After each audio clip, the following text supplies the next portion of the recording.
Today is December 28th, and it's kind of a mild-ish day, so I thought I'd take a quick check of the girls, their sugar supplies, and make sure they're okay. This is normal. This is not a dead out, but when the bees die, the mortuary bees will push them out and just tidy up the place. I've seen a couple girls going in and out. I've seen a kitty cat.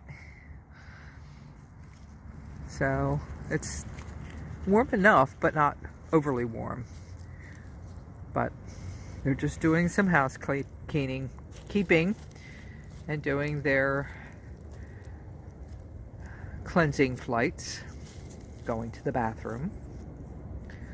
So they're looking good. They're still hanging in there.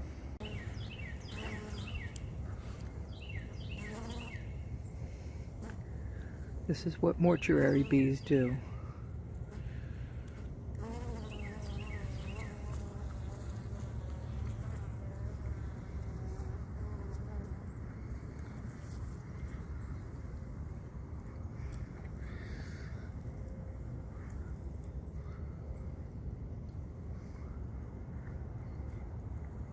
That's their job. Okay. See you in a couple of weeks.